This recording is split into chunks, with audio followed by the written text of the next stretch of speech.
So what's going on, everybody? Welcome back to the channel. In this video we're going to be talking about ZAZ, my favorite ZAZ releases. What do I mean by ZAZ? I don't mean jazz and jazz hands. I mean ZAZ as in Zucker, Abrams, and Zucker, the ZAZ Collection. I'm going to talk about this release, but I'm going to talk about a few other ones around it that are also from the same team, and let you know what I think of this release and then some of the other ones. So what are we waiting for? Let's get into the video. Let's go. When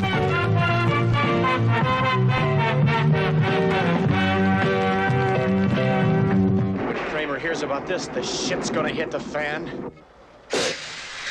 So what's going on, everybody? Welcome back to the JeffMan316 Pop Culture Reporter channel. I'm your host, as always, JeffMan316. Yeah, that's me on the sign. JeffMan316 Live. We talk about movies usually while we're watching a live stream of something.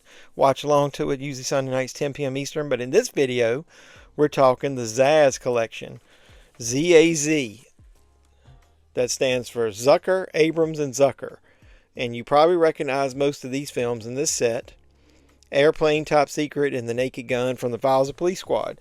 So before we do that, let's talk a little bit of history if you're not familiar with that team. They're a writing team, obviously. They also directed some of their own stuff. But from what I was reading historically, one of the very first things that they ever wrote was Airplane. And I've got a 4K, I've got a Blu-ray steelbook of Airplane, so I got it in 4K in this set. I unboxed this in one of my videos if you guys want to see it. This set is cool. It comes with digital codes. It also comes with Blu-ray and a 4K disc of each of the three movies. It also comes with posters of, I'm only going to open this one. This is for Top Secret, just to give you an idea of the size of the poster. You know, when we're talking about a lot of these films, and I'm talking about this kind of stuff with people, a lot of people don't even know Top Secret existed, and it's one of my favorite movies of theirs. So let's talk about some of their earlier work. So, from what I understand, they wrote the screenplay for Airplane, and it was basically a parody of a movie they had seen. I think it's 0 Hour. It's like a 50s airplane, like dramatic, movie about airplane, I guess, crashing. I've never seen it. If anybody's seen it, let me know how it relates to Airplane. From what I understand, they stole a ton of the plot from it. So much so that they went to Paramount and asked them they need to buy the rights to it, because if they want to do a parody of it, they want to make sure they weren't violating anybody's copyright. So they actually bought it. I think they spent it $2,500, and they wrote the script for Airplane. Maybe they, I think from what I remember, because it's been a while since I read about this, of the pre-production and all that stuff, they couldn't sell the script. So then during that whole process, they had met John Landis. And John Landis told them they needed to produce some type of movie with some of their classic sketches that they had done previously, which led to a movie that he directed and they wrote. The screenplay is written by Jerry Zucker, James Abrams, and David Zucker. It's a movie called Kentucky Fried Movie. Now, I remember when I was younger and I watched this, I didn't think this movie was good. It came out in 1977, so I'd have been like 6. I remember seeing it when I was younger, probably before I was a teenager, and I didn't like it. It was on cable. I didn't get a lot of the jokes because there's a lot of sexual innuendo and stuff in there. It says this is a precursor to the raunch fest of the 80s and the blockbuster success of the Farley Brothers movies. So obviously they're trying to sell it up there. It says it's a collection of skits that spoof blaxploitation films, news shows, porno movies, TV commercials, kung fu flicks. Kung fu flicks, that's easy for me to say, and more. So it's got some stars in it, like Bill Bixby played the Incredible Hulk. Donald Sutherland, Tony Dow, George Lazenby, that's one of the guys who played the James Bond in one of the movies. Henry Gibson, and the one-of-a-kind film features over 22 gut-busting hilarious segments, including Cleopatra Schwartz, The Wonderful World of Sex, Catholic High School Girls in Trouble, A Fistful of Yen, and more. So obviously as I've gotten older, I went back and watched it. I like it. So, it's like I said, directed by John Landis. It's got this Shout release that I purchased. So they went and wrote this sketch movie and released that. So in the meantime, I guess that stirred up some buzz for them. And then they went back and they shopped around the Airplane sketch. And then that's when Paramount picked it up. And so to me, that's probably their most famous movie. I think it was like a $4 million budget, made like $170 million back in the day. Can you imagine that? That was like in what year did Airplane come out? That was in 1980. So that's a lot of money in 1980 dollars if you translated it to today. So obviously that put them on the map. It's one of my favorite movies just because I've got a lot of memories about that movie. It was rated PG, and I remember it was one of the first movies I saw that had nudity in it. And I remember my dad and I watching it. It's got a pretty classic, famous scene in it of that's got nudity in it in a non-sexual way. That's probably why it was PG. But if you watch my channel and do any of my movie hunts or any of that stuff, man, I use a lot of clips from Airplane, some from Naked Gun, but I don't know that I use anything from Top Secret, and I'll have to go back and look. It all sounds like some bad movie.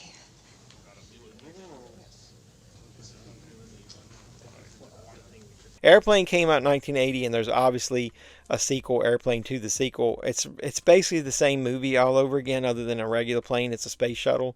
It's just not as good. It feels lazy to me. It feels like a lot of the jokes are basically similar. But that was in 1980, and then in 1984, Top Secret came out. Now, what happened, though, in the middle of that is, and a lot of people don't realize this either, that's not what they worked on next after that. There was a television show of the Police Squad that was Police Squad in color, the complete series, and I've got the Blu-ray here. And this came out in 1982. So that was after Airplane and before Top Secret. And so what it was is it was actually 6 episodes. And so what it happened, I think it got canceled after 4.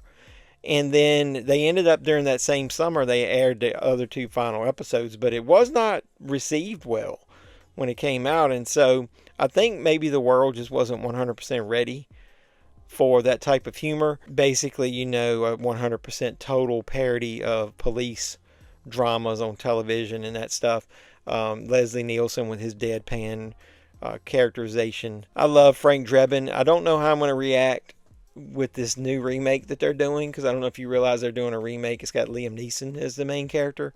I'll probably give it a chance. But with that being said, that show was not very successful. Now, when I was doing some reading about that of why, I did find one of the most asinine comments about a show of why it was canceled.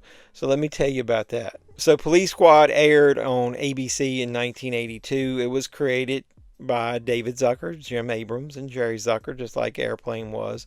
Like I said, it was a spoof of the police procedural shows, kind of like Dragnet and that kind of stuff. When I read about this, man, there was a couple things that really stuck out with me and stuck in my mind. And I'll let you know, there's a reoccurring gag at the opening of the show where they would put somebody famous in it, but then they were immediately killed off. So it would be like they were special guest star, and then they would kill off. They did it with Lauren Green, Robert Goulet, William Shatner, Florence Henderson, and it was supposed to be, and this is the one that intrigued me, it was supposed to include John Belushi. He was slated to be the special guest star at the beginning of episode 5. Belushi was slated to guest star for the 5th episode, in a scene with Belushi tied to blocks of concrete underwater was filmed. It was actually filmed. Following his unexpected death in March, the scene was replaced with footage of Florence Henderson before the episode would broadcast in July. His accidental death, they actually had joked about that, the writers, because after he nearly choked during the filming of that scene. John Belushi's untimely death, took away a classic moment that may have, helped Police Squad. But it got canceled after 4. Maybe if they knew John Belushi was going to show up in episode 5, they wouldn't have canceled it. I don't know. Maybe it would have, and then we would have ended up stuck seeing him on the Blu-ray disc of that. But we didn't. They didn't use it. He died. So did the series. So after Police Squad failed, that's when they went on to write another movie, and they wrote Top Secret. Top Secret stars Val Kilmer. To me, when I was younger, I didn't like it as much. I think it's because it's like a combination of a spoof of Elvis Presley singing comedy action movies along with World War II drama. I just thought it was a weird mix, and maybe they thought that's what would sell it. Val Kilmer's really good in it, and it does have a couple of gags that I always remember and I think is funny.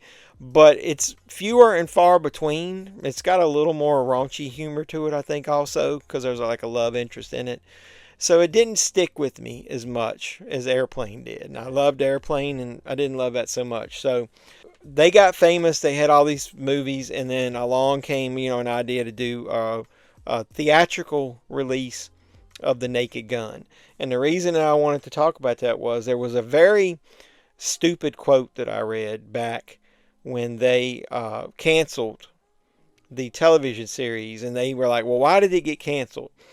And ABC said this: Police Squad was canceled because viewers had to pay close attention to the show in order to get much of the humor.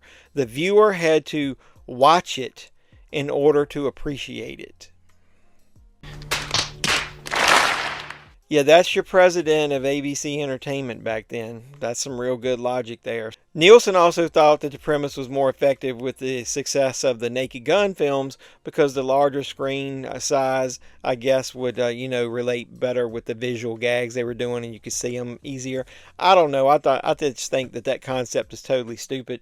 But it came along, and maybe because it was just the right timing, the show didn't have the right timing. America was ready for it. And in 1988, Naked Gun from the Files of Police Squad was born at the theater, and we ended up with 2 sequels after that. Now, I don't think, to me personally, that the other 2 sequels are as good. And then it led to, oh my God, everything else being a parody movie. We just got inundated with them, and we got the Hot Shots movies. It ended up watering down everything. It was just too much of it at once. But I think they were a little bit ahead of their time. I think the movies worked better than the TV show because they were able to do whatever they wanted. It could have a little bit of raunchiness to it. It could have, some low-class humor at the time. And like I said, it was a lot more bigger visual humor. So, I still think, to me, Airplane is the best, probably then the first Naked Gun, and then probably Top Secret if you're talking about this. Now, I've watched all 3 of these on the 4K. They all look good. Airplane looks really great. The Naked Gun we've already gotten before on a 4K disc. If you already own the 4K steelbook of that, it's the same exact disc. There are some issues with that visual-wise. I've saw it reporting. I didn't notice it 100% quite as bad, but I might not have been paying close attention. They say when there's a lot of scene transitions from one to another, that it's got some blurriness to it in some scenes. I'm okay with that. I don't really care. It's the Naked Gun. But I will say this. If you like the 3 movies and you don't own them, it's really worth it just to get Top Secret, because I'll tell you this, the original Blu-ray of Top Secret, they didn't spend a fucking dime remastering that from the way it looked. It almost looked like it was damn VHS quality in some scenes. It was really poor. They didn't clean the dust specks off. It looked bad. It was a really bad Blu-ray.